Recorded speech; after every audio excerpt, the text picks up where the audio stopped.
aula, tá certo, pessoal? Hoje vamos testar algumas coisas. Hoje, realmente, pela atividade remota, a gente tem mais um trabalho, realmente. Deixa eu ver aqui. Travou alguma coisa aqui. Vocês estão me ouvindo? Tá aparecendo aqui como se a internet estivesse instável. Não sei qual é o problema, mas eu acho que vocês estão conseguindo me ouvir direitinho, né? Para qualquer probleminha, vocês avisem aqui no chat. Eu estou com o celular aqui aberto também. 3 telas. Para eu conseguir acompanhar as perguntas de vocês. Uma coisa muito interessante do time, vocês já devem saber, é a possibilidade de vocês levantarem a mão, aí se vocês quiserem perguntar alguma coisa, tá certo? Então podem levantar a mãozinha, eu vou conseguir ver se você tem alguma dúvida, quer perguntar alguma coisa, tá bom? Vamos lá começar então, deixa eu ver. 20 pessoas, então vamos começar a aula. Já está gravando. Prontinho. Deixa eu compartilhar com vocês, então, os meus slides aqui da aula de hoje, tá certo? Lembrando para vocês, todo o material já está postado na plataforma, direitinho, certo? Imagino que tudo direitinho, tanto na plataforma AVA quanto na plataforma Teams. Eu queria dar as boas-vindas aqui para o pessoal, para os novatos. Nós temos alguns novatos nessa turma, tá certo? Não sei se a Shirley já entrou. A Shirley entrou em contato comigo essa semana. Deixa eu ver quem mais. Vocês estão conseguindo ver direitinho os slides? Eles estão aparecendo direitinho para vocês? Tudo tranquilo?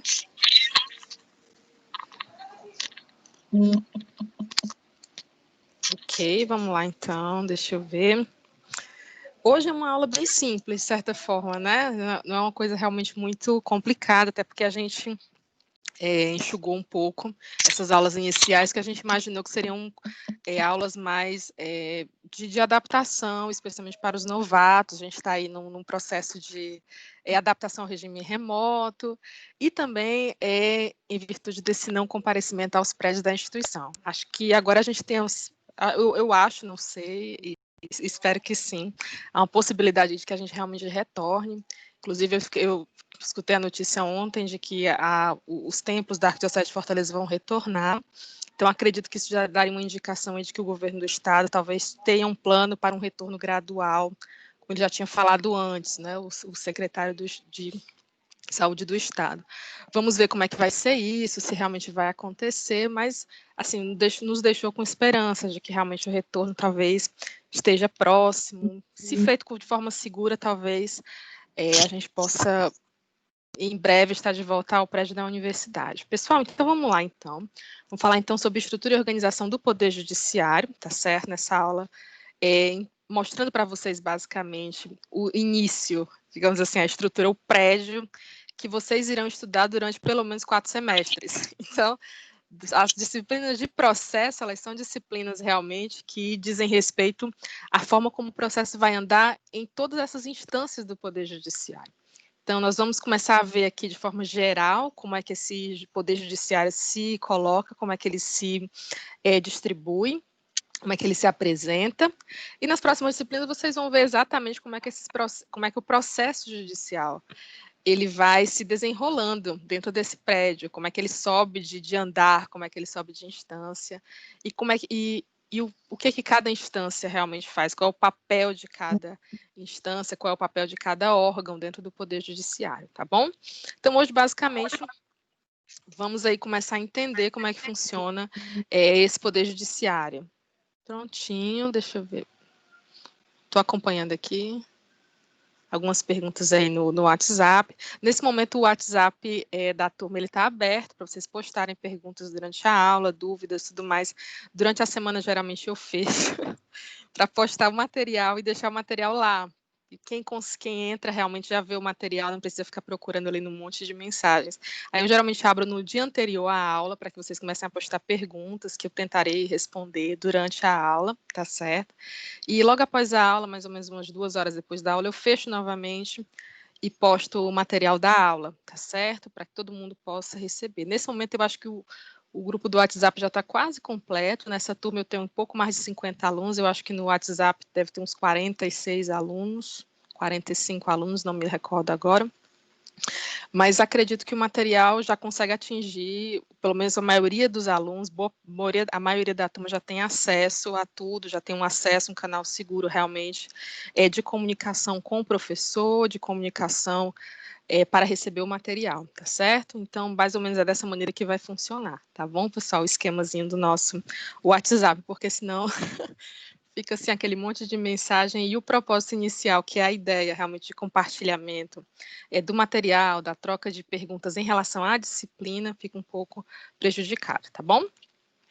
Então, basicamente, pessoal, o que a gente tem que entender é o seguinte: o Poder Judiciário ele funciona no Brasil num sistema de hierarquia.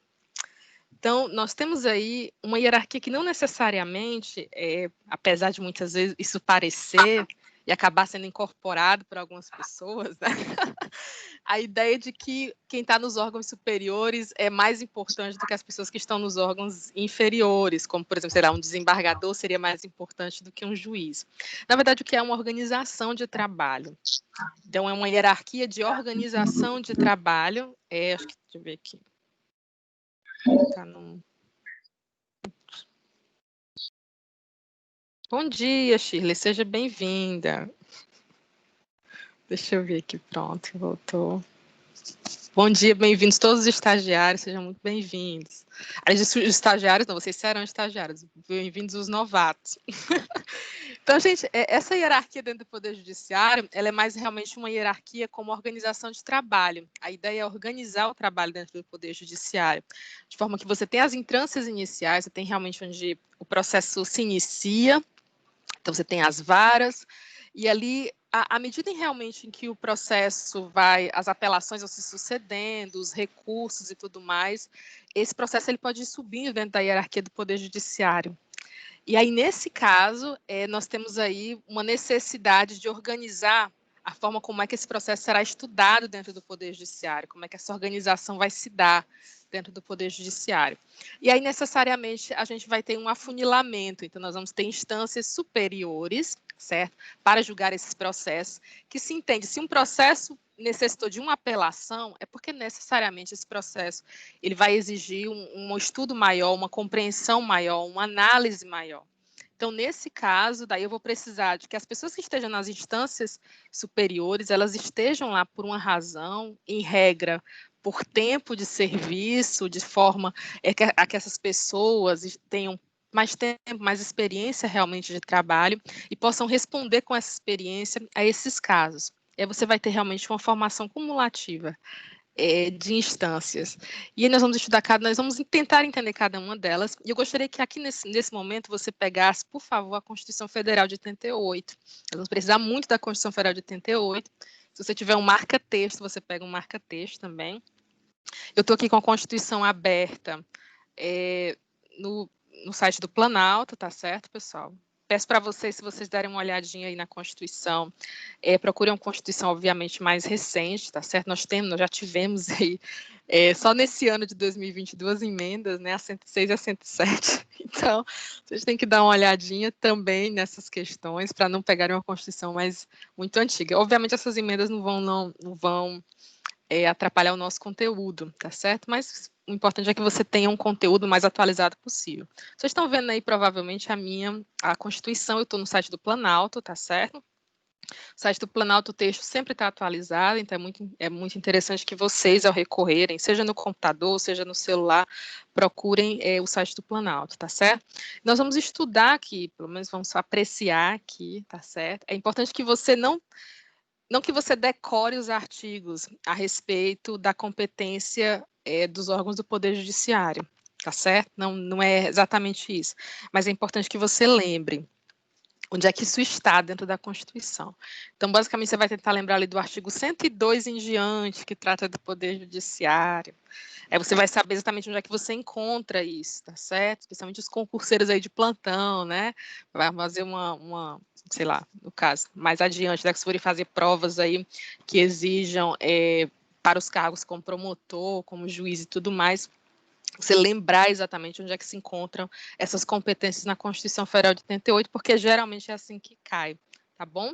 Então, basicamente eu quero que vocês abram aí, tá certo? Fiquem com a Constituiçãozinha aberta, porque a gente vai recorrer muito a ela nessa aula de hoje, tá bom? E tem aí uma canetinha luminol, alguma coisa do tipo, para vocês poderem marcar, se você tiver com a Constituição aberta mesmo, né? Então é interessante dar uma marcadinha no seu material e tudo mais. Eu tenho umas Constituições aqui todas marcadas, assim, se você abrir parece que eu passei tinta, assim, com um pincel na Constituição, porque a gente acaba tendo que decorar muita coisa, aprender, né, pessoal? Se bem que decorar também pode ser aprender. Vamos lá, Professora, então. qual o artigo? É a partir do 102, tá certo? Vai logo direto para o 102, mas a gente vai e volta muitas vezes aí na Constituição. A gente vai e voltar muitas vezes na Constituição, tá certo? Mas fica uma Constituiçãozinha aí na mão para a gente poder, para você poder ir diretamente, quando eu citar o artigo, você já ir diretamente lá, marcar o artigo, saber onde é que está a competência daquele órgão especificamente. Pode perguntar. O artigo 102 até qual? Desculpa, eu não entendi. Do artigo 102 vai até qual? Não, a gente vai mais ou menos até o 107. Ok. Tá cortando um pouco. Você tá me ouvindo direitinho? Vocês estão me ouvindo direitinho? Tranquilo? Sim. Tô ótimo. Obrigada, querida. Muito obrigada. Então, vamos lá, então. Pessoal, basicamente, a gente diz aqui que o Poder Judiciário exerce uma função típica, tá certo? Ele tem aí, isso é inicial dentro do direito, né? Exercer essa função realmente aplicando a lei ao caso concreto. A forma como o Poder Judiciário aplica a legislação, a forma como ele entende a legislação, tá certo, pessoal? É o que vai produzindo, é o que vai gerando a jurisprudência, que acaba sendo material muito útil para nós, tá certo? Para vocês, futuros advogados, para nós, para todas as instâncias, obviamente, dentro do Poder Judiciário, pessoal, para o Ministério Público, para a Defensoria Pública e por aí vai. Então, necessariamente, o papel do Poder Judiciário, ele é determinado, exerce realmente aplicando a lei ao caso concreto e exerce isso dentro da sua função jurisdicional. Mais adiante, a gente vai falar de jurisdição, como é que funciona realmente essa distribuição de jurisdição dentro do Poder Judiciário. Mas como envolve realmente aspectos muito mais específicos da teoria geral do processo, a gente deixa para mais adiante, tá certo? Vamos falar hoje realmente só da estrutura do Poder Judiciário, que já traz muita coisa, tá bom? A nossa Constituição, ela foi bem específica, ela fez questão realmente de trazer questões bem específicas em relação à estruturação do Poder Judiciário. Como é que se organiza o Poder Judiciário no Brasil? Eu diria que o Poder Judiciário no Brasil, pessoal, talvez seja um dos mais, por incrível que pareça, um dos mais bem organizados do mundo. É realmente muito complexo, é profundamente complexo o Poder Judiciário no Brasil.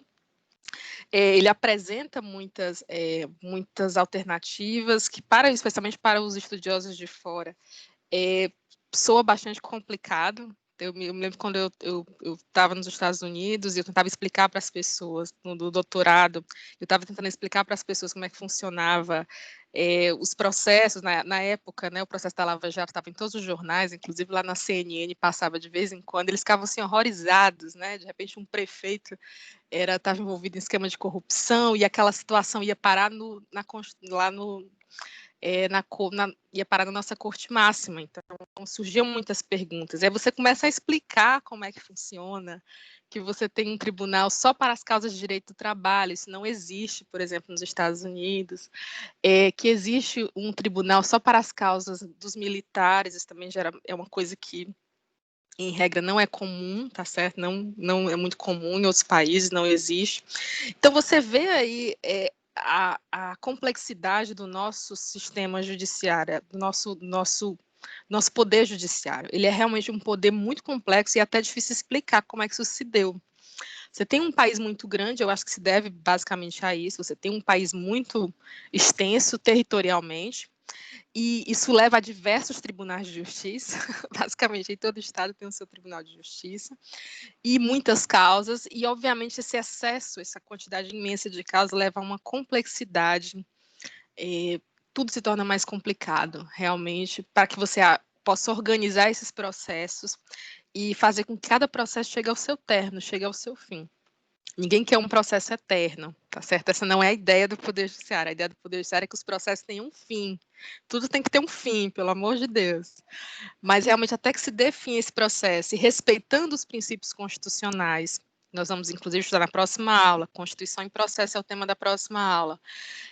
Os princípios realmente processuais que a Constituição já traz, é muito importante que você tenha um poder judiciário extremamente complexo, como o nosso. Então, você tem uma primeira instância, você vai ter uma segunda instância, você vai ter os tribunais superiores, e aí, para cada tribunal superior, você vai ter realmente uma competência delimitada pela própria Constituição.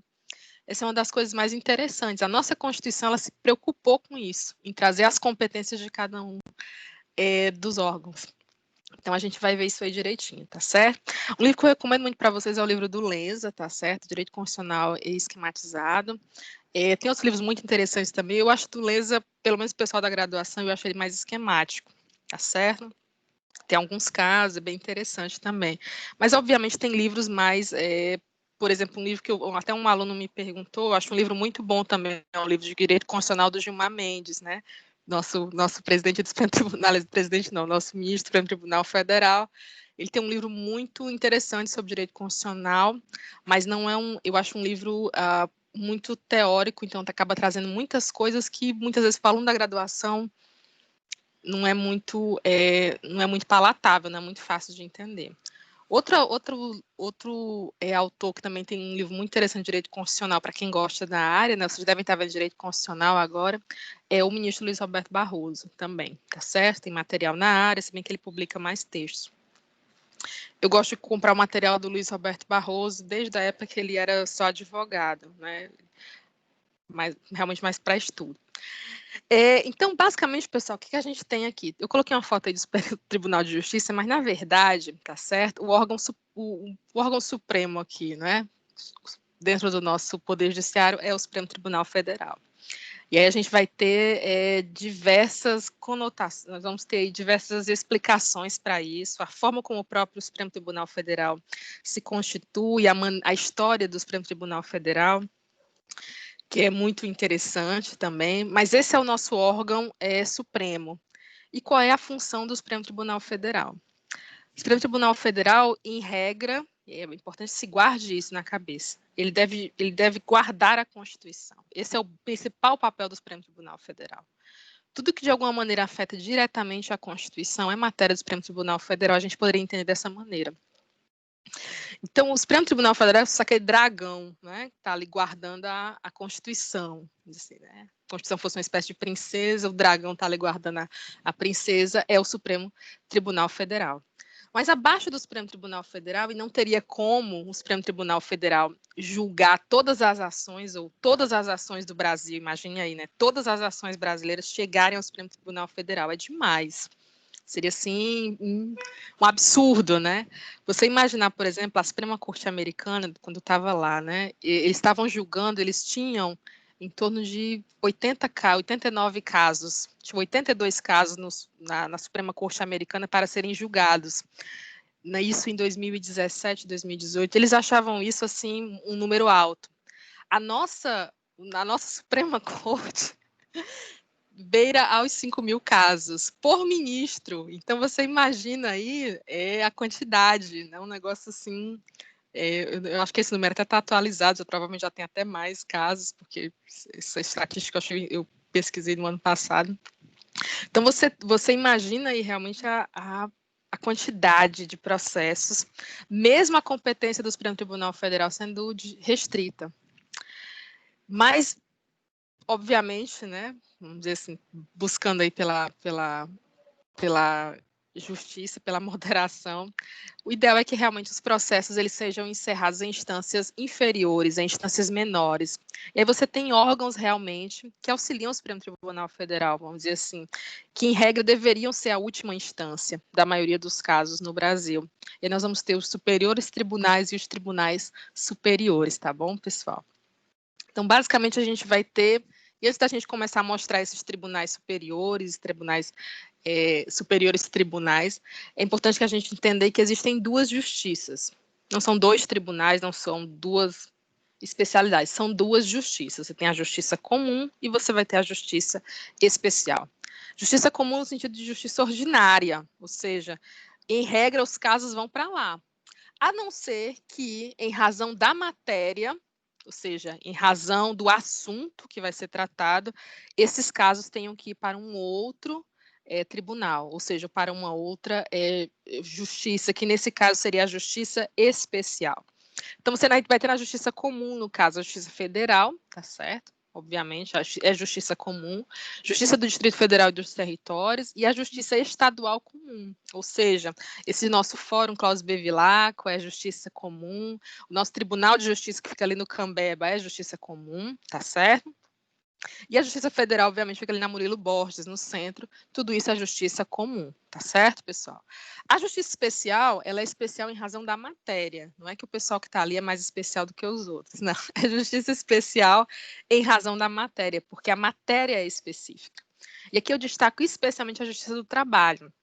O juiz do trabalho, ele é um juiz federal, tá certo? Mas ele é um juiz que trata unicamente de questões trabalhistas, tá bom? Um exemplo, por exemplo, foi juíza do trabalho, se eu não me engano, foi a Rosa Weber, que é ministra do Supremo hoje, né? Se eu não me engano, ela foi juíza do trabalho durante um tempo. Nós temos aí a justiça eleitoral, tá certo, pessoal? Também em razão da matéria. O fato é que a justiça eleitoral ela tem uma especificidade, né? Nós temos a justiça eleitoral realmente se formando para um evento, digamos assim. O ápice da justiça eleitoral são exatamente as eleições. E dentro dessas eleições, obviamente, os trâmites, aquela preparação para que haja o evento em si. Então, você tem realmente a mudança de presidência com uma certa regularidade, com uma certa frequência, exatamente para garantir a lisura, para garantir a correção do processo eleitoral brasileiro. Justiça Militar da União, Justiça Militar dos Estados. Justiça Militar é uma outra justiça que, inclusive, a gente nem estuda muito, né, pessoal? A não ser que você vá tentar concurso dentro das carreiras militares. Justiça Militar é uma espécie de justiça especial que vai julgar exatamente as questões relativas aos militares. É como se tivesse realmente uma classe específica. Isso é muito controverso, tá certo? Você vai encontrar autores falando que a justiça militar, na verdade, ela ela deveria ser discutida dentro do contexto constitucional, de que não deveria haver tribunais de exceção. Eu acho um entendimento assim um pouquinho esticado da regra, né? Um pouquinho esticado ali da norma constitucional, mas é uma coisa que vocês com certeza vão debater melhor na disciplina de direito constitucional, tá bom? Então, entendido isso, justiça comum, em regra é o que a gente vai mais estudar aqui, e a justiça especial. Tá certo? Justiça comum, justiça federal, a justiça estadual de cada estado, justiça do Distrito Federal e dos territórios. E, obviamente, a justiça especial, que seria a justiça do trabalho. Yes, please, thank you. Justiça do trabalho, justiça eleitoral, a justiça militar da União e a justiça militar dos estados, do Distrito Federal e dos territórios. Uma outra coisa muito interessante é a justiça especial. Deixa eu ver aqui.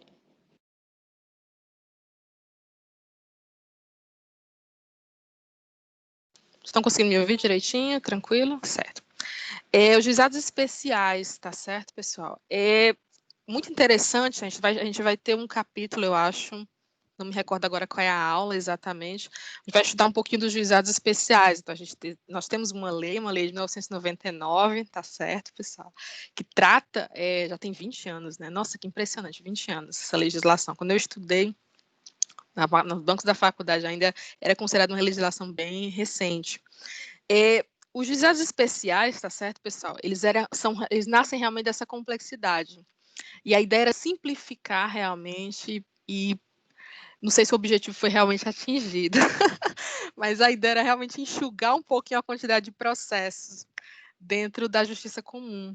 Então, você retirar um pouquinho ali da justiça comum algumas causas que não precisariam de um processo tão complicado e tão pesado como era o processo civil com o Código de 1973.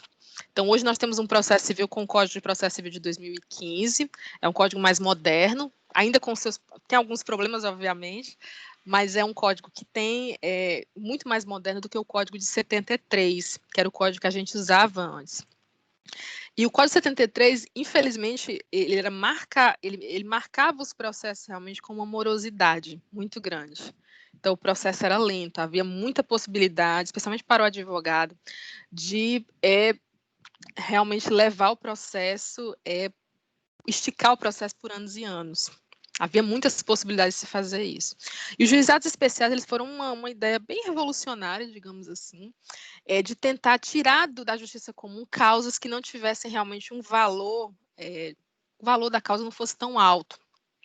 Então, pequenas causas, era como era chamado antigamente, né? Então, vou juizar de pequenas causas, que na verdade não era que a causa era pequena, é que o valor, o montante da causa era menor e não exigia, não justificava um processo que fosse tão longo, um processo tão complicado como era o processo realmente descrito no Código de Processo Civil de 1973. Então, daí a ideia dos juizados especiais. Funcionaram direitinho, hoje já se questiona muita coisa em relação aos juizados especiais. Recentemente nós tivemos até vamos dizer assim, o fechamento de algumas varas nos bairros, tudo foi alocado de volta lá para o Fórum Claus Bevilacqua. Eu acho que trouxe um certo prejuízo para as pessoas, né? O fato do juizado estar nos bairros acaba aproximando um pouquinho o Poder Judiciário da população, mas havia realmente a dificuldade de você alocar juízes para esses locais. Então, entre outros problemas, obviamente não foi só isso, né? Então, hoje a gente tem uma espécie de revisão dentro do Código de Processo Civil de 2015 dos juizados especiais e do papel deles, tá certo? Vamos ver aqui basicamente um cronogramazinho. Eu queria que vocês anotassem aí, tá certo? Especialmente os artigos relativos aqui ao Poder Judiciário, tá certo? Então, vamos ver aqui. O Supremo Tribunal Federal, tá certo, pessoal? Ele está no topo de tudo. Espero que vocês estejam vendo bem esse cronogramazinho. Ele é uma espécie de infográfico, eu quebrei o infográfico aqui para vocês, mas eu posso postar o infográfico depois com tudo, tá bom? O Supremo Tribunal Federal está lá em cima, tá certo, pessoal? Ele é a pessoinha aí mais importante no contexto da organização do Poder Judiciário. Então, nós vamos ter o Supremo Tribunal Federal, e o Supremo Tribunal Federal está sendo tratado na Constituição Federal a partir do artigo 101 ao 103, tá certo? Pode pegar ali o artigo 101. E aí, vamos abrir aqui, tá certo? Deixa eu só abrir aqui para eu mostrar para vocês as competências. Não copiei as competências aqui, porque são muitas, eu vou só mostrar realmente para vocês. É importante que vocês saibam onde é que está. Pelo amor de Deus, né, pessoal? Todo mundo sabe onde é que está as competências aqui do Supremo Tribunal Federal, pelo amor de Deus. Então, basicamente aqui no artigo 101, obviamente ele vai dizer como é que se compõe o Supremo Tribunal Federal, então ele vai dizer o Supremo Tribunal Federal compõe-se de 11 ministros, escolhidos dentre cidadãos com mais de 35 anos e menos de 65 anos de idade, de notável saber jurídico e reputação ilibada. Então, quais são os requisitos para ser ministro do Supremo Tribunal Federal? Ter entre 35 e 65 anos de idade, ter notável saber jurídico e reputação ilibada. Pronto, basicamente são esses os requisitos. Curiosamente, basicamente os mesmos requisitos em outros países, né? Vide aí Alemanha, vide aí Estados Unidos. Professora, quer dizer que não precisa ser formada em Direito? Não, não precisa ser formada em Direito. Inclusive, o nosso Supremo Tribunal Federal já teve um ministro médico. Não sei se vocês sabiam disso. Nós tivemos um ministro aí, tá certo? Se eu não me engano aí, foi em período de 1955, alguma coisa, não me recordo. O ano exatamente. Quando veio 1968, o Supremo Tribunal Federal foi, de certa forma, dissolvido. Mas aí a gente vai falar que é a história do Supremo Tribunal Federal, né? Mas basicamente não é obrigatório. Você não precisa ser formado em direito para ser ministro do Supremo. Em regra, o que tem que se comprovar é o saber jurídico. E você tem que ser de reputação ilibada. Então, acho que tá vendo aqui alguma interferência, deixa eu ver.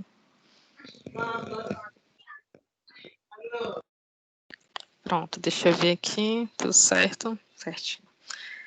Deixa eu voltar aqui para a telinha. Então, basicamente, o artigo 101 traz os requisitos do que um ministro do Supremo Tribunal Federal deve ter. E aí, obviamente, no processo de escolha desse ministro, ele vai passar pela sabatina do Congresso Nacional, que vocês já devem ter acompanhado, não tenho a menor dúvida disso, né, pessoal? Houve a sabatina aí recentemente do Alexandre de Moraes, acho que foi, não me lembro agora, 2016, 2017, mas a previsão nós teríamos, então, mais, pelo menos, Nesse ano nós teremos o Celso de Mello se aposentando, então provavelmente vocês vão acompanhar uma sabatina, talvez no início do próximo ano, né? Provavelmente o presidente vai indicar alguém, vamos ver quem é que vai indicar, eu imagino que vai dar muita confusão, não tenho a menor dúvida disso. Mas aí e nós vamos poder acompanhar essa sabatina, e a sabatina é exatamente para checar isso, a reputação da pessoa, quem é essa pessoa que está sendo indicada, se ela realmente tem idoneidade, se ela tem uma reputação livre de qualquer tipo de mancha, tá certo, pessoal? Para que ela possa exercer esse ministério dentro do Supremo Tribunal Federal. E se essa pessoa tem notável saber jurídico? Então, necessariamente, especialmente em virtude do notável saber jurídico, todos os ministros do Supremo necessariamente têm formação em direito, especialmente pela complexidade hoje, né? Pela complexidade do nosso direito e pela complexidade do nosso poder judiciário, acaba sendo muito difícil você ter uma pessoa de fora para assumir essas funções, realmente, dentro do poder judiciário. Mas de resto não importa nada, não precisa ter mestrado, não precisa ter doutorado, não, você só precisa ter notável saber jurídico. Então você tem realmente as indicações, a indicação é feita pelo o presidente da República, é sabatinado pelo Congresso, se a pessoa foi aprovada, ela está dentro do Supremo Tribunal Federal, tá certo, pessoal? No artigo 102, eu peço que vocês, por favor, marquem esse artigo, ele é muito importante. Tá certo, pessoal? O artigo 102 da Constituição é o artigo que nos traz aí as competências do Supremo Tribunal Federal. E essas competências aqui, especialmente se você é concurseiro de plantão, tá certo? Essas competências aqui, elas sempre vão aparecer em concurso. Geralmente, né, aparece aqui um trecho, né, é competência do Supremo Tribunal Federal, e coloca 4 aqui e muda só uma palavrinha, 2 palavrinhas, 3 palavrinhas, né? É uma coisa bem pegadinha mesmo. Mas o fato é que é importante que você lembre, que você conheça, que você tenha lido esse artigo, tá certo? Várias vezes na sua vida. Você pode não ter decorado, mas você vai lembrar qual é a competência do Supremo Tribunal Federal. Gente, é bem grande, tá certo? Então, por exemplo, mas ele vai na verdade, quebrar essas competências em 2 níveis. O primeiro nível é o seguinte: processar e julgar originariamente. Originariamente é o seguinte: quando a Constituição coloca originariamente, é porque o processo tem que começar por lá, tá certo? O processo necessariamente.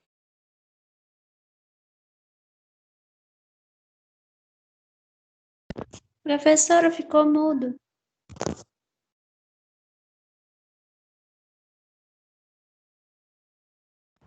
Professora, tá mudo. Apareceu aqui instável, desculpa, pessoal. Deixa eu ver, acho que foi por isso que ficou mudo. Vocês estão conseguindo me escutar agora? Acho que agora melhorou, voltou ao normal.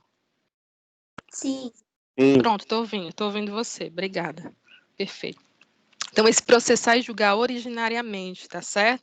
Quando a Constituição diz originariamente para um tribunal, é que no sentido de que o processo tem que começar ali, ou seja, onde é que o processo começa inicialmente? No Supremo Tribunal Federal.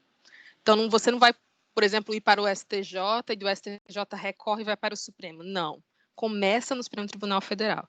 Então, originariamente, quais são as ações que vão para o Supremo Tribunal Federal? E não se preocupem, tá certo?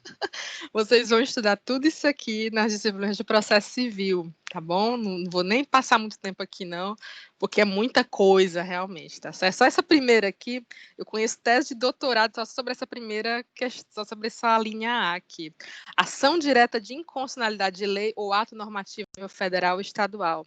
E a ação declaratória de constitucionalidade, ou seja, a ADI, a ação direta de inconstitucionalidade, e a ação declaratória de constitucionalidade, a ADC. Então, só isso aqui já é um mundo de coisas. E originariamente, como é que isso é impetrado, tá certo? Quem são as pessoas que podem impetrar essas ações? E elas começam inicialmente, originariamente, no Supremo Tribunal Federal. Então, são várias aqui, tá certo? Vocês podem ver aqui a quantidade de alíneas, tá certo? Até que chega aqui no inciso 2. No inciso 2 vai dizer o seguinte: julgar em recurso ordinário, ou seja, eu entro com um recurso ordinário no Supremo Tribunal Federal, e aí o Supremo Tribunal Federal vai julgar essas ações. Aí entra aqui um outro rol de competências, mas aqui a competência não é originária. Aqui a competência, no caso, é em sede de recurso, ou seja, é uma competência que nasce de um recurso ordinário, ou seja, já tem um processo correndo no Poder Judiciário, mas eu posso recorrer ao Supremo Tribunal Federal com um recurso ordinário, tá certo? Então, quando vocês estiverem aprendendo a fazer lá recurso ordinário, recentemente caiu, inclusive, na prova da OAB, faça um recurso ordinário, o caso era exatamente isso, era um recurso ordinário para o Supremo Tribunal Federal. Então, vocês vão aprender direitinho, e a sede da competência é exatamente essa, tá certo? É o artigo 102, inciso 2 da Constituição Federal de 88, que vai trazer aqui, por exemplo, habeas corpus, mandado de segurança, habeas data, mandado de injunção, tá certo, pessoal? Mas tudo isso tem sido dado nas instâncias inferiores, que no caso aqui seria o Superior Tribunal de Justiça, tá bom? O crime político, isso aqui é muito controverso. Eu queria muito que a Constituição tivesse se alongado mais sobre o que é crime político, mas ela não se alongou, né? Então fica realmente quem é que determina esse entendimento da Constituição sobre o que é o crime político, dentro realmente da concepção do Supremo Tribunal Federal. Inciso terceiro vai trazer, então, a terceira hipótese, julgar mediante recurso extraordinário as causas decididas em única ou última instância quando a decisão recorrida, aqui, gente, é o recurso extraordinário no caso, né? E a gente vai entender dentro desses dispositivos aqui, que basicamente são 4, tá certo? Contrariar o dispositivo dessa Constituição. Então, quando uma decisão, por exemplo, de algum tribunal superior, especialmente, ele contrariar um dispositivo da própria Constituição. Aí o Supremo tem que ser chamado, porque o Supremo é o guardião da Constituição Federal. Então, o Supremo é que tem que decidir, geralmente isso acontece, pessoal, em conflitos, assim, realmente de compreensão de alguma norma constitucional. Aí realmente tem que ir para o Supremo. E aí o Supremo vai decidir qual seria a melhor compreensão daquela norma constitucional. A gente viu isso em diversos casos, especialmente recentemente, né? Declarar a inconstitucionalidade de um tratado de uma lei federal, julgar válido uma lei ou um ato de um governo local, tá certo? Em face da Constituição. Então, às vezes, uma lei municipal ou então uma lei estadual acaba ofendendo ali algum tipo de dispositivo constitucional. Eu tenho certeza que isso vai ser muito utilizado, considerando alguns aspectos do que aconteceu na pandemia. Eu não vou me alongar muito nesse assunto, mas se falou muito, por exemplo, na contestação de algumas leis estaduais, de algumas normativas que foram implementadas em municípios, né? Então, eu não tenho a menor dúvida, e você já vê aí chegando no Supremo Tribunal, chegando realmente aí no Supremo Tribunal Federal, a contestação dessas leis por violação a direitos fundamentais, ou coisas desse tipo. Eu acho que o Supremo Tribunal Federal vai levar anos para conseguir julgar tudo. Mas a gente viu aí, especialmente, eu destaco aqui, especialmente, por exemplo, o questionamento das leis estaduais em tempo de pandemia e a liberdade de locomoção, né? Então, coisas desse tipo, né? Tinha uma aluna no semestre passado que escreveu um artigo muito interessante sobre isso, né? A liberdade de locomoção e as legislações estaduais, né? Em tempo de pandemia e tudo mais. Bem interessante, acho que está no âmbito jurídico o texto dela, ficou bem interessante mesmo, não ficou muito longo, mas ficou bem interessante, até porque não tinha muita jurisprudência, né, pessoal? Então, basicamente aqui você vai ter os 3 pilares da competência do Supremo Tribunal Federal. Tem como a gente estudar tudo isso hoje? Não, vocês vão ter tempo para estudar isso, tá certo? Mas vocês precisam saber onde é que está. Então, onde é que está a competência do Supremo Tribunal Federal? Está no artigo 102 da nossa Constituição Federal de 88. Então, marquem aí para vocês lembrarem, tá certo? Onde é que vocês conseguem encontrar isso, tá bom? E aí, pessoal, a partir do artigo 103, obviamente, ele vai dizer quem é que pode propor essa ação direta de inconstitucionalidade e a ação declaratória de constitucionalidade. Então, são pessoas muito específicas, tá bom? Vocês devem estar vendo aqui. Então, por exemplo, o presidente da República pode propor uma ação direta de inconstitucionalidade.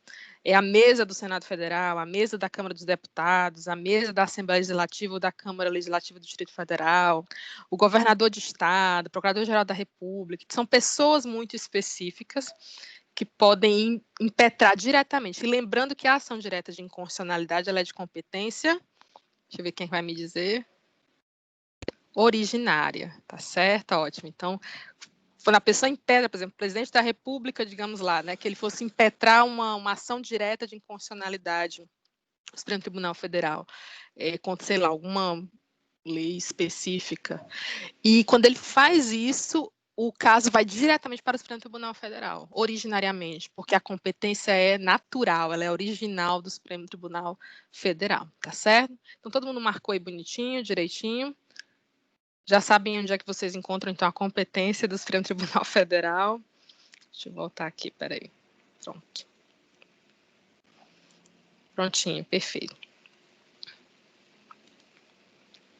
Então, basicamente, nesses artigos, tá certo, do 101 ao 103, no 102 você encontra, de fato, a competência do Supremo Tribunal Federal, tá certo?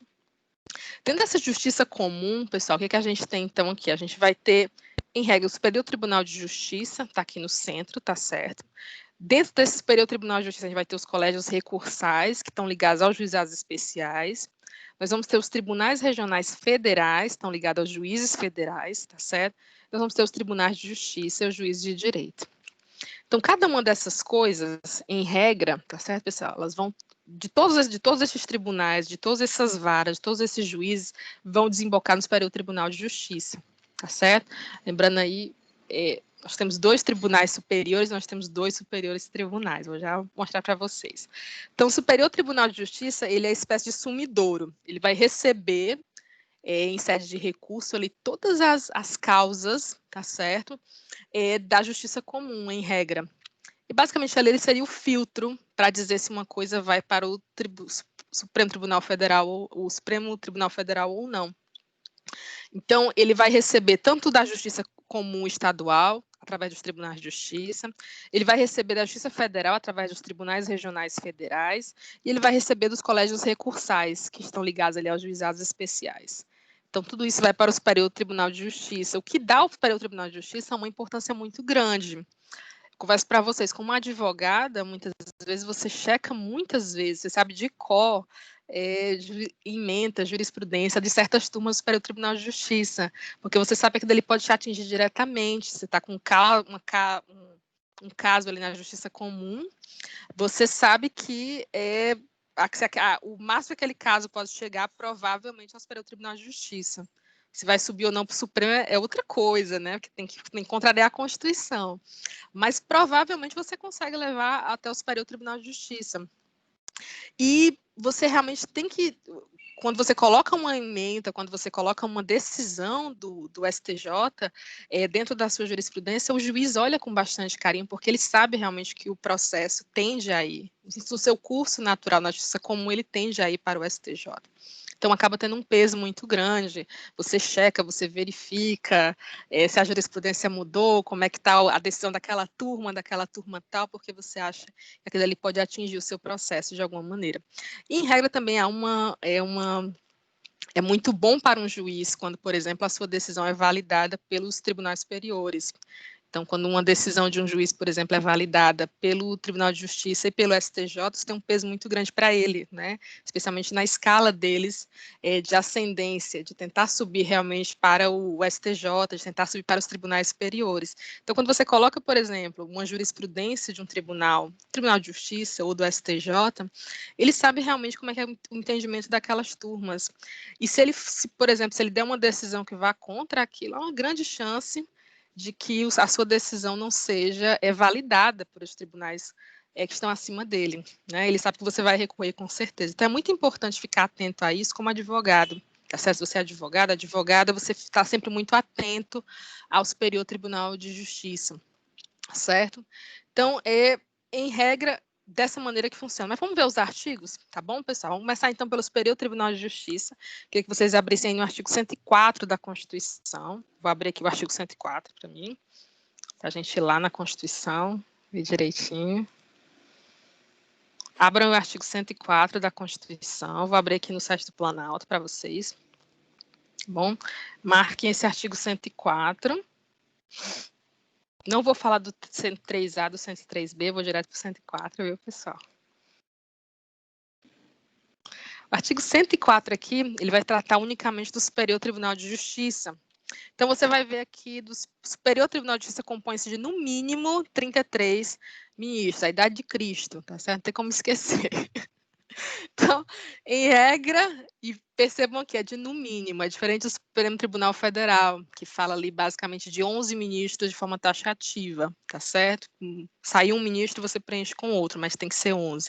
Aqui é realmente de no mínimo 33 ministros, tá bom? E aí vem realmente no parágrafo único determinação de como é que vai ser essa escolha, essa indicação e por aí vai, tá bom? Os ministros do Superior Tribunal de Justiça serão nomeados pelo presidente da República, dentre brasileiros com mais de 35 e menos de 65 anos, de notável saber jurídico, reputação ilibada, depois de aprovada a escolha pela maioria absoluta do Senado Federal. Só que não é uma indicação como é a do Supremo Tribunal Federal, existem algumas regras específicas e é exatamente aí nessas regras que os juízes, os membros do Poder Judiciário podem ser escolhidos, né? Então, por exemplo, o inciso 1º diz o seguinte: 1/3, tá bom, pessoal? 1/3 dentre juízes dos tribunais regionais federais. Então, do número de ministros do Superior Tribunal de Justiça, 1/3 deles, tá certo? E aí você vai fazendo a matemática da escolha. Eles devem ser escolhidos entre juízes dos tribunais regionais federais e 1/3 dentre os desembargadores dos tribunais de justiça. Ou seja, você sempre vai ter, e a ideia é exatamente essa, é de que dentro do Superior Tribunal de Justiça você sempre tenha representações, tanto da Justiça Federal quanto da Justiça Estadual. Então, você vai ter ali pessoas dentro do Superior Tribunal de Justiça que vêm da Justiça Federal, que foram, por exemplo, juízes dos tribunais regionais federais, você vai ter desembargadores da Justiça Comum. Então, essas pessoas ali que têm a possibilidade de ascender, de chegar realmente ao Superior Tribunal de Justiça. Deixa eu ver aqui. Pronto, deu certo. 1/3 em partes iguais dentre advogados e membros do Ministério Público Federal, Estadual ou Distrito Federal e territórios. E a gente vai ter que seguir a norma do artigo 94 da Constituição, tá certo, pessoal? Então, você tem aí, em regra, o Superior Tribunal de Justiça ele é muito diverso, exatamente por isso, tá certo? Essas duas normativas, elas acabam dando ao Superior Tribunal de Justiça diversas perspectivas. Se você foi um juiz, por exemplo, dos tribunais regionais federais, se você vem dessa área da Justiça Federal, você traz uma perspectiva em relação ao entendimento dos casos que sobem para o STJ. Se você for desembargador da Justiça Comum, da Justiça Estadual Comum, você vai trazer uma outra perspectiva. Se você foi advogado e aí ascendeu ao Superior Tribunal de Justiça, ou se você foi membro do Ministério Público Federal ou do Ministério Público Estadual e ascendeu ao STJ, você vai trazer uma outra perspectiva também em relação às decisões judiciais. Então, isso é muito interessante, tá certo? Acaba que, realmente, dentro do Superior Tribunal de Justiça, você encontra jurisprudências interessantíssimas, perspectivas extremamente diferentes em relação ao mesmo assunto. E, obviamente, traz muita jurisprudência que pode ser utilizada nos seus casos, se você é advogado, né? E aí, o artigo 105, marquem esse artigo 105, tá certo, pessoal? Novamente aqui, aquele típico artigo que todo concurseiro tem printado e colocado assim na parede de casa, né? Processar e julgar originariamente, tá certo? Quais são as causas? E aí, novamente, originariamente é porque é competência inicial do STJ.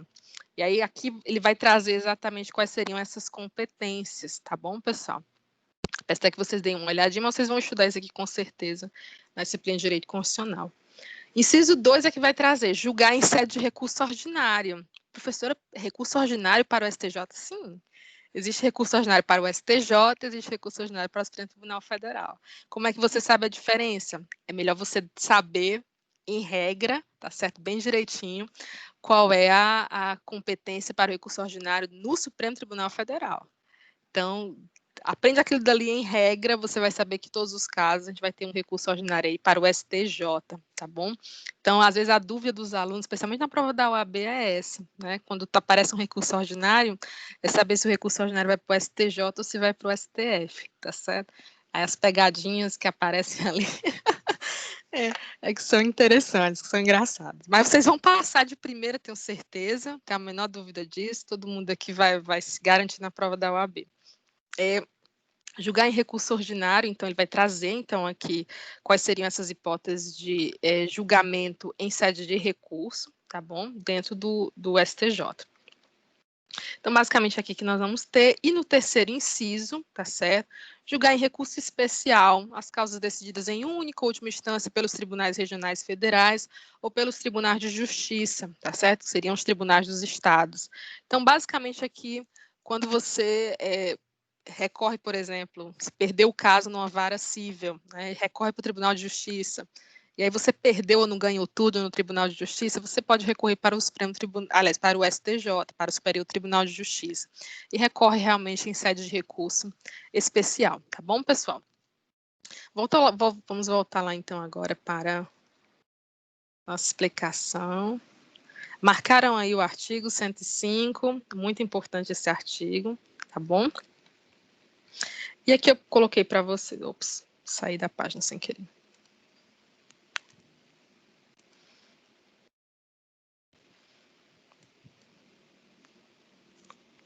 E aqui vocês têm as indicações em si, dentro da própria Constituição, tá certo, pessoal?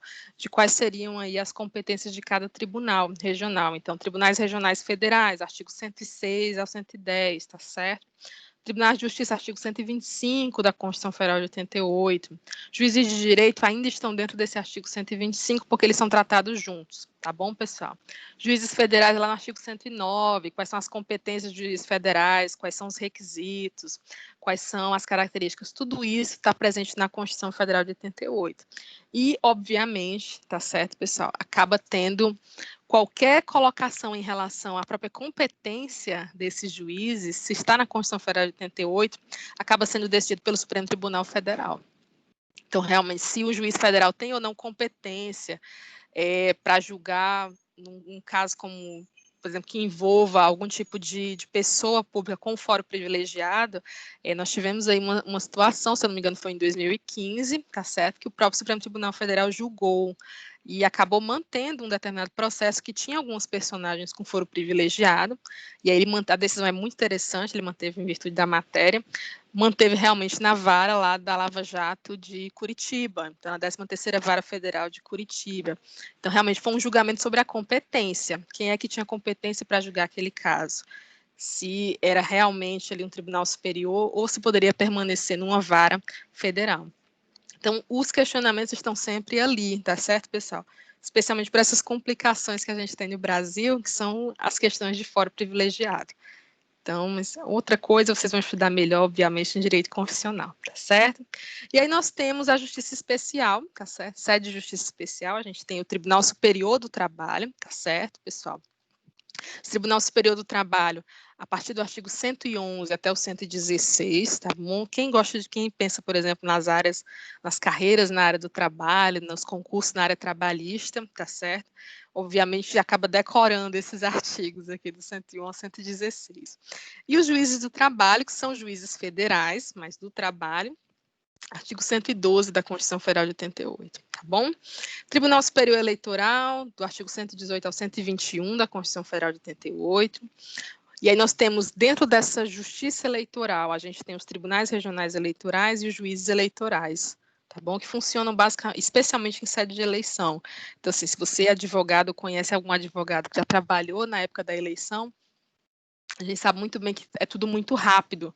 Então, você, por exemplo, no meio da eleição, eu já pude trabalhar dessa maneira, você recebe uma denúncia, por exemplo, e você é advogado de uma chapa, e você vai lá e faz você faz realmente o pedido ao juiz eleitoral, indicando aquela denúncia, falando realmente aquilo. É um papel mais de fiscalização, obviamente, né? E geralmente a resposta ela é dada ali, a contestação ela é dada ali em horas. Então você tem, sei lá, 24 horas, você tem ali 48 horas, você tem 6 horas para fazer, para dar uma resposta ao juiz eleitoral. E ele está ali o tempo todo trabalhando, tá certo? Então, existe esse trabalho. Tudo que, de alguma maneira ali, os processos que surgem disso dentro da justiça eleitoral podem, em sede de recurso, ir para os tribunais regionais eleitorais. E aí, se for o caso, tá certo, pessoal? Dependendo ali do que é dito no artigo 120 da Constituição, esse problema, vamos dizer assim, esse processo pode subir ou não para o Tribunal Superior Eleitoral e até mesmo chegar ao STF, tá certo, pessoal? E, por fim, a gente tem os tribunais e juízes militares, que na Constituição eles estão no artigo 122, inciso 2 da Constituição Federal de 88, tá certo? E também vai tratar do Superior Tribunal Militar. Como eu falei para você, essa é uma questão bastante interessante, muito controversa. Já vi várias monografias só sobre os tribunais militares, os juízes militares. É uma carreira, sim, tá certo? Para você prestar concurso para essa área, mas não é uma coisa realmente muito divulgada. A justiça militar existe e está presente, obviamente, dentro da própria Constituição. Quem tiver interesse, a partir do artigo 122 da Constituição Federal de 88, tá bom? E aí aqui, basicamente, eu apresentei para vocês 2 organogramas. Aqui seria um organograma mais na vertical. Então, você tem que o Supremo Tribunal Federal em cima, tá certo, pessoal? Para onde vai tudo. Na terceira instância aqui, você vai ter os tribunais realmente regionais, os tribunais superiores, no caso. Então, a gente tem o Superior Tribunal de Justiça, o Superior Tribunal Eleitoral. Temos 2 superiores tribunais. E nós temos 2 tribunais superiores, tá certo? Tribunal Superior do Trabalho e Tribunal Superior Militar, tá certo, pessoal? E aí, aqui eu coloquei para vocês de forma bem explicadinha, pelo menos tentei, né, pessoal, colocar como é que funciona cada um desses tribunais em si. Mas eu realmente peço para vocês que vocês deem uma olhadinha nas competências da Constituição, não apenas para essa disciplina, mas para a disciplina também de Direito Constitucional, para que vocês lembrem das competências originárias, das competências em sede de recurso ordinário, recurso especial de cada uma desses tribunais, tá certo? Especialmente do Supremo Tribunal Federal e do STJ, tá bom, pessoal, que são os mais importantes. Eu digo isso para vocês quando vocês se formarem, forem advogados, né, promotores, futuros defensores públicos, o STJ e as decisões do STJ vão ter muito impacto na vida de vocês. Então, realmente, existe até aplicativo para você acompanhar jurisprudências e tudo mais. Então, é importante você entender bem como é que funcionam esses 2 tribunais. Se você é para a área do trabalho, obviamente, você também vai estar atento aí à Justiça do Trabalho, aos tribunais superiores dentro dessa instância, tá bom? Então, nós temos o TSE, o Tribunal Superior Eleitoral, que vai fazer parte realmente da Justiça Especial, assim como a Justiça do Trabalho e a Justiça Militar, tá certo, pessoal? E que, para finalizar, a gente vai falar um pouquinho das funções essenciais da Justiça, que é um outro espaço dentro da Constituição, e eu acho que a gente pode... O Poder Judiciário ele não existe sozinho, a palavra da Constituição, na verdade, é essa. Então, o Poder Judiciário ele existe, mas existem órgãos que auxiliam o Poder Judiciário e que não, acho que auxilia não é nem a palavra correta, são funções essenciais à justiça. Não existe justiça, não existe realmente justiça no Brasil se você não tiver essas funções essenciais. E elas são basicamente aí, tá certo? O Ministério Público, a Advocacia Pública, a Defensoria Pública e a Advocacia Privada. A Constituição menciona poucas profissões, especificamente, mas a gente pode falar que a Constituição menciona o advogado, então o advogado é essencial à justiça, ele é essencial realmente, e ele exerce um trabalho que tem o que nós dizemos tem munus público, ou seja, é como se fosse um serviço público. As pessoas só têm voz realmente junto ao Poder Judiciário se elas tiverem um advogado. Então, a nossa atuação ela é estritamente necessária para a sociedade civil. Mas vamos começar aqui pelo começo, né? Então, a primeira função essencial à justiça é o próprio Ministério Público, tá certo, pessoal? Ministério Público, e aí também existe uma carreira para o Ministério Público, tá bom? Vocês vão encontrar, deixa eu colocar aqui, peraí. Deixa eu sair aqui. Deixa eu poder mostrar para vocês a Constituição, né? Que tem que mostrar os artigos, senão fica muito confuso isso aqui. Eu imagino que tem muita gente aí que já está pensando também em tentar carreira, provavelmente para o Ministério Público. Imagino que sim, é uma carreira muito promissora, muito importante também. Ministério Público aqui, vocês vão encontrar no capítulo 4º da Constituição, das funções essenciais à justiça, tá certo? E o Ministério Público está sendo falado exatamente a partir do artigo 127. O artigo 127, ele vai dizer, então, o Ministério Público é a instituição permanente, essencial à função jurisdicional do Estado, incumbida da defesa da ordem jurídica, do regime democrático e dos interesses sociais individuais disponíveis. A gente chama o Ministério Público, muitas vezes, de parquet, né? Ele é como se fosse, assim, na palavra em francês, parquet, né? No sentido de... ele é o fiscal da lei, ele é aquela pessoa que verifica que está atento à sociedade para saber se a lei está sendo cumprida. Se a lei não estiver sendo cumprida, ele vai lá e ingressa com uma ação para defender realmente a legislação. Então, ele é o fiscal da legislação. Então, uma vez uma legislação não esteja sendo cumprida corretamente, ele está ali de olho naquilo, ele está atento àquilo, ele ingressa com ação realmente para defender os interesses da sociedade. O Ministério Público ele deve defender os interesses da sociedade como um todo. Quando uma lei não é cumprida, é a sociedade que é ofendida como um todo. Então, essa é a ideia realmente do Ministério Público, que é uma carreira fascinante, né? Tanto o Ministério Público do Estado, como o Ministério Público Federal, tá certo? É uma carreira um pouquinho mais complicada para realmente, em termos de ingresso em si, mas muito interessante, tá certo? Eu queria só que você prestasse atenção numa coisa, essa seção aqui do Ministério Público, ela teve uma modificação em 2014, com essa emenda constitucional aqui 80, tá certo, pessoal? Se vocês procurarem na internet, vocês encontram algumas controvérsias em relação a ela, mas eu não vou falar sobre isso agora, vou deixar vocês aí, sendo nos próximos capítulos, tá certo? Então, ele vai trazer aqui no artigo 127, os princípios institucionais do Ministério Público, as competências e tudo mais, o que abrange, o que não abrange, quem é que faz parte do Ministério Público, quem é que não faz parte do Ministério Público, tá certo? E as garantias, como, por exemplo, vitaliciedade, é uma carreira realmente vitalícia, uma vez que você entrou para a carreira do Ministério Público, você está ali, em regra, até se aposentar para sempre, irredutibilidade de subsídio, inamovibilidade, né? Tudo isso também faz parte da carreira. Em seguinte, se eu passar aqui o Ministério Público, queria que você marcasse aqui o artigo 131, que fala da advocacia pública. Pouca gente conhece a advocacia pública, né? No caso, entende-se que o governo em si, vamos dizer assim, o Estado, o poder executivo em si, ele precisa ter um advogado. Ele precisa de alguém para defendê-lo, porque muitas vezes o Ministério Público, na verdade, ele não é defensor do governo. O Ministério Público não é defensor do Poder Executivo, ele é um defensor da sociedade. Então, ele pode ingressar com uma ação contra o Poder Executivo. Quem é que defende o Poder Executivo? É a Advocacia Geral, ou seja, a Advocacia Pública, que no caso seria a Advocacia Geral da União, tá certo? Inclusive, eu fui estagiária da Advocacia Geral da União, aqui no estado do Ceará, e a gente...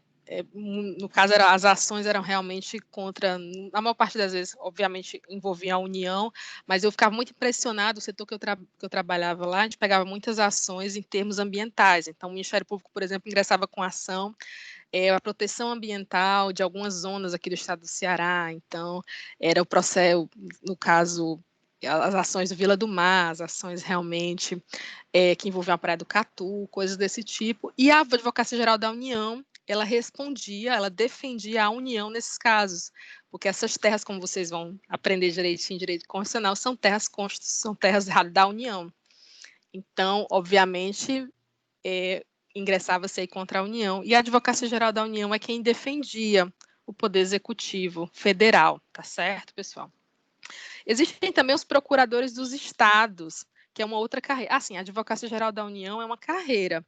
Você pode prestar concurso para ser advogado da União. Então, você vai defender a União. Você vai atuar como um advogado comum, você continua listado na OAB, tá certo? Você é um advogado comum, só que você vai ser um servidor público e vai atuar defendendo unicamente a União Federal. Então, esse é o advogado da União, tá bom, pessoal? Inclusive, por exemplo, o ministro Dias Toffoli, ele foi advogado da União, ele foi advogado geral da União, e posteriormente foi indicado ao Supremo Tribunal Federal, tá certo? E aí no artigo 132 a gente tem os procuradores do Estado, os procuradores também, existem os procuradores federais também. Enquanto o advogado da União, ele defende a União, tá certo, pessoal? Não é o governo, ele defende a União, tá bom? Defende, no caso, o governo federal, no sentido realmente de instituição permanente.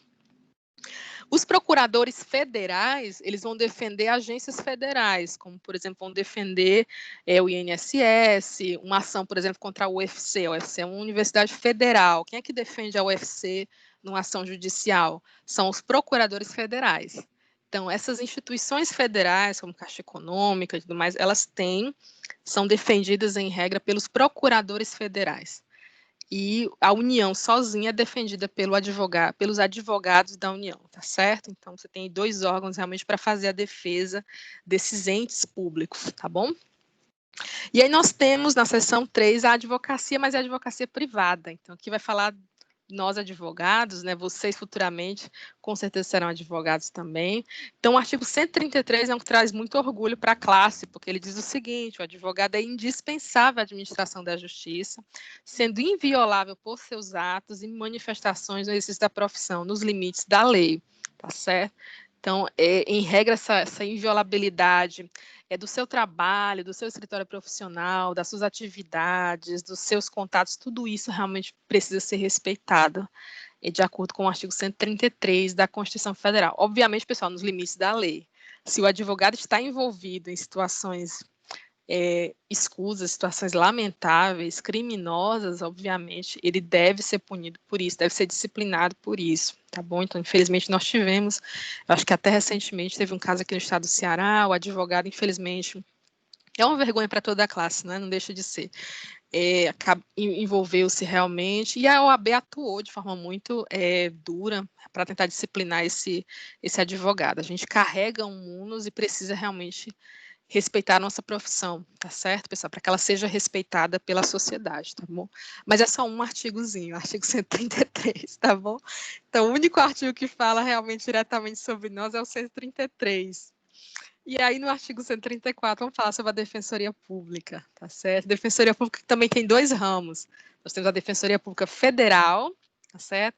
Aqui no estado do Ceará, ela fica ali na Costa Barros, pertinho, deixa eu ver, acho que ali é João Lourenço, eu não tenho certeza. A Defensoria Pública fica ali. A Defensoria Pública Federal, e nós temos a Defensoria Pública Estadual, que aqui no estado do Ceará fica na Caio Cid, fica ali na Água Fria, não sei se 6 Bocas, Água Fria, não me lembro direito. Ali acho que é água fria, né? Talvez. Então, o artigo 134 é o que vai tratar da Defensoria Pública. E, gente, a Defensoria Pública eu acho que é uma das grandes marcas da Constituição Federal de 88. Eu acho que é uma das instituições das quais a gente tem que ter mais orgulho, porque é uma instituição muito importante para a justiça, tá certo? A Defensoria Pública, ela não existia, foi uma grande inovação realmente dentro do direito brasileiro, e ela traz exatamente essa ideia de oferecer atendimento, assistência judiciária gratuita para aquelas pessoas que não têm condição realmente de arcar com advogado. A gente sabe que quem é advogado, a gente sabe que a gente tem que cumprir uma tabela da OAB, e realmente tarifar, ou melhor, e cobrar pelos nossos casos, mas muitas pessoas a gente tem que reconhecer isso, não tem condição de pagar por isso, né? A pessoa não tem condição de pagar, sei lá, R$900 por uma audiência, com uma OAB tabela muitas vezes, né? Então, muitas vezes, a pessoa acaba tendo que recorrer à Defensoria Pública, que é bastante lotada, infelizmente por isso, tá bom? Uma coisa que vocês vão ver mais adiante é a advocacia pro bono. O advogado ele pode atuar pro bono, ou seja, de graça para algumas pessoas, contanto que isso não gere uma concorrência desleal. Certo, pessoal? Mas isso é um caso muito específico, tá bom? Quando se torna realmente uma prática predatória para realmente dificultar o trabalho de outros escritórios de advocacia, de outros colegas advogados, o advogado pode até ser disciplinado pela OAB. Então, a gente tem que tomar muito cuidado com isso também, tá certo? Mas a Defensoria Pública seria o órgão inicial, seria o órgão necessário. Mais adiante, quando vocês estiverem aí no NPJ da nossa faculdade, a gente vai ter um NPJ, a gente vai ter um núcleo de prática jurídica, onde vocês irão fazer vocês vão atender pessoas e vão fazer peças jurídicas, serão assinadas pelos professores de vocês, tá bom? Ingressando com ações diretamente no Poder Judiciário. Nós vamos atuar exatamente como se fosse isso, ou seja, como se fosse uma espécie de braço para auxiliar um pouco a Defensoria Pública, nesse sentido. E a Defensoria Pública vai atuar recebendo essas pessoas que, em regra, não teriam condição de pagar por um advogado, tá bom, pessoal? Um advogado privado, e vai realmente fazer a defesa dos direitos dessas pessoas. É uma questão muito complicada, eu conheço alguns defensores públicos, a carreira aos poucos tem se tornado cada vez mais ampla, muitas pessoas que antigamente nem sabiam que tinham direito à defensoria pública, hoje já começam a saber, e você acaba tendo ali uma espécie de amontoamento, uma quantidade imensa de processos para poucos defensores públicos, né? Então, são coisas que precisam serem resolvidas, porque a atividade da Defensoria Pública já se provou extremamente necessária. Eu sou muito fã da Defensoria Pública, muito fã. Tenho grandes colegas, pessoas que eu percebo são muito humanas, realmente, que atuam na Defensoria Pública, tá bom? Então, marquem aí o artigo 134, a partir do artigo 134, que é quando ele vai falar da Defensoria Pública, tá certo, pessoal? Pronto. Exatamente o que eu queria, 9 horas. Eu queria agora fazer uma atividade com vocês, tá bom, pessoal? Uma horinha aí para responder. Queria fazer uma atividade agora com vocês, por favor.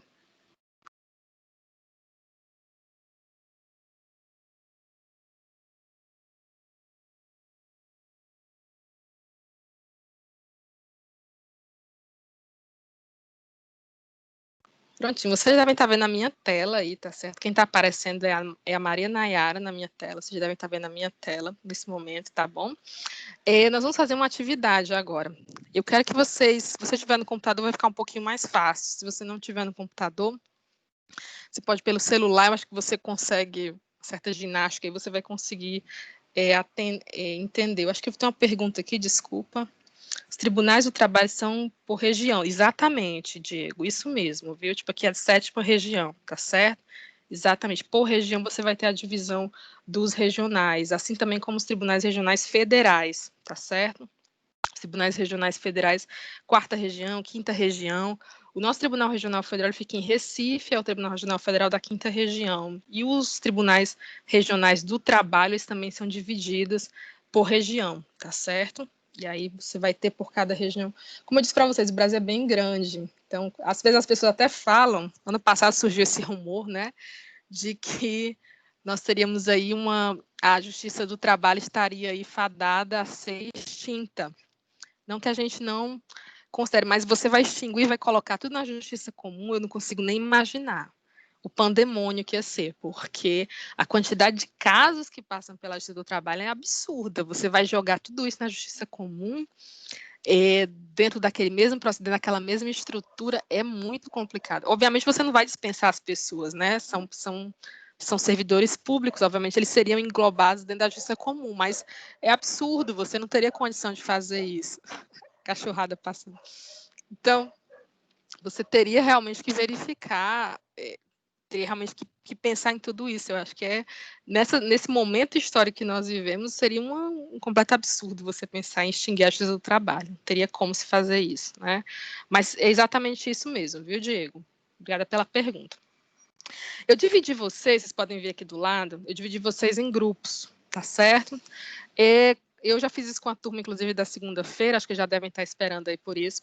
Mas eu vou chamar vocês, cada um de vocês, no grupo de vocês, tá certo? E vou dar uma questão para que vocês discutam entre vocês e depois tragam aqui para dentro da aula geral, para que a gente possa discutir, tá bom? Então, eu quero só que vocês permaneçam na chamada, aguardem, eu vou chamar vocês não precisam sair dessa chamada, tá certo? Quando eu chamar vocês no grupo, vocês vão ficar em espera aqui. Então, eu já vou acompanhando aqui quem é que está em espera, quem é que não está. Então, não se preocupem, tá certo? Eu vou só... Mas fiquem na chamada e aguardem eu chamar vocês nos grupos de vocês, tá bom? Vou começar aqui pelo grupo da Coragem. Vou chamar aqui o grupo da Coragem. Vou ficar em espera, provavelmente, pessoal.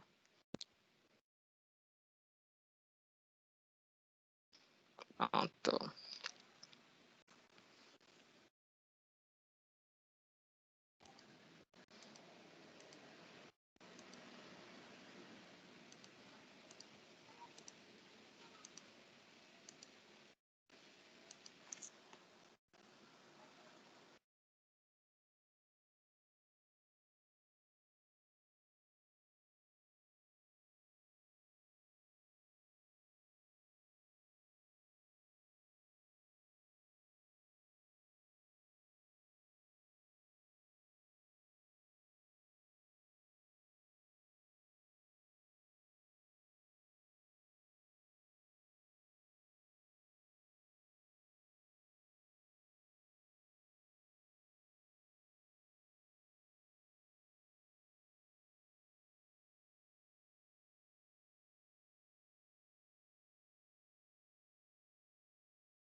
Professor, o áudio não está saindo.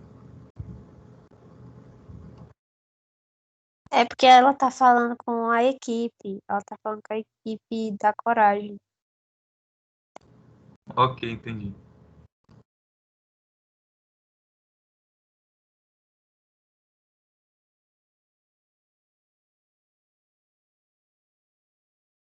A outra equipe é a coragem, nós temos o que? A preguiça.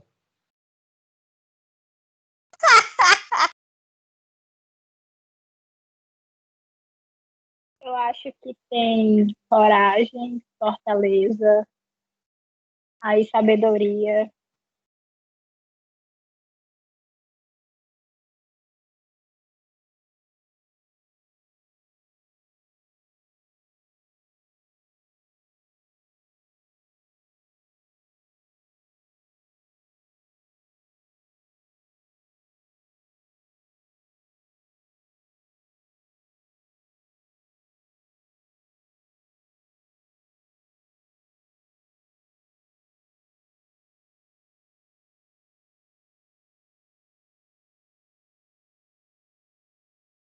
O professor segurando o fone para falar, parece aquele pessoal gravando TikTok.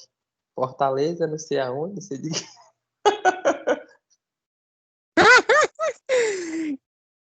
Muniele, tia quieta. Ei, nega, a chamada tá sendo gravada, viu? Cadê ela? Cadê? Ei, mano, tu tava sumido, Ronieri. Oi, tô Meu Deus, vendo. a aula só Cadê começou a funcionar ela? na terça-feira. Meu Manu, Deus. a chamada é gravada, viu? Hã? A chamada é gravada. A chamada é gravada, cuidado. Ah, sei, mas cadê ela? Sumiu, cadê? Tá, a internet tá ruim.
e a possibilidade de haver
Arley, você conseguiu entrar no seu grupo? Deixa eu ver aqui, Ana Beatriz, está em espera, certo. Antônio Maílson Pedrosa, Antônio Ronieri. Vou chamando vocês novamente lá no grupo, tá certo? Para que vocês possam entrar nos grupos de vocês.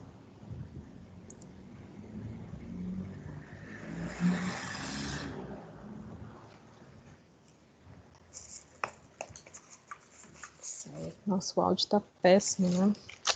Complicado.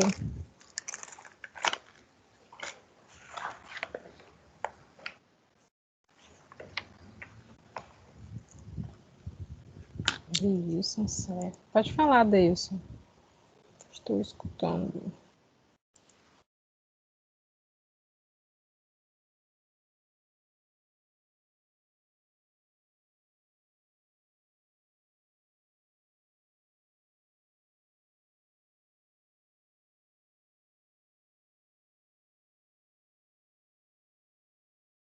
Professora, a senhora vai chamar a gente para retornar?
Pessoal, alguém mais está esperando ser chamado no grupo ou só eu?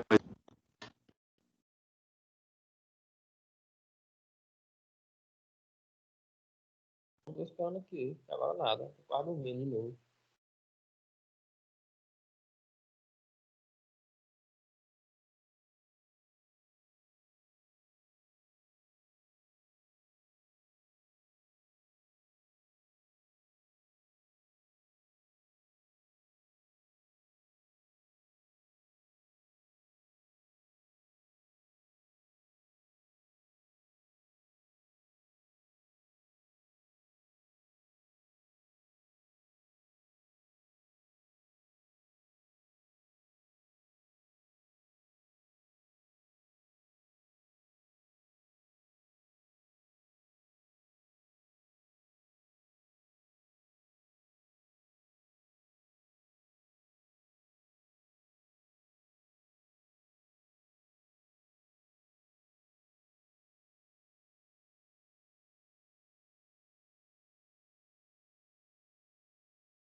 Professora, tá sem áudio.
Pronto, pessoal, nesse momento então todas as equipes estão reunidas em regra, tá certo? Atender as suas reuniões.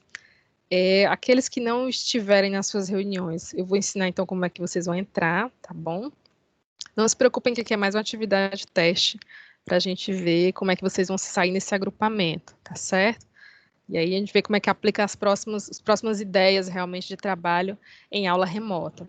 Então aqui nas equipes, vocês podem ir aqui, e quando vocês olharem aqui para a lateral, vocês vão ver exatamente, uma equipe disponibilizada para vocês. Vocês não podem ver a equipe dos outros, vocês só podem ver a equipe de vocês. Então, eu consigo ver todo mundo, estou vendo que está todo mundo aqui reunido, alguma equipe, né, aqui do lado, todas as equipes estão reunidas de alguma maneira. Então, tem reuniões acontecendo em cada uma das equipes. Então, aqui do lado, você provavelmente só vê uma equipe. Então, pode ser a coragem, pode ser a fortaleza, a honestidade, a justiça, a prudência ou a sabedoria. Aqui você estiver, você vai clicar, por exemplo, digamos, você está na sabedoria, você clica lá na equipe da sabedoria, e aí você vai ter que ter uma reunião acontecendo agora. Você pode ingressar nessa reunião, não se preocupe, você não vai sair dessa, você vai ficar em espera nessa daqui. Mas você pode ingressar e ver a reunião do seu grupo, tá certo?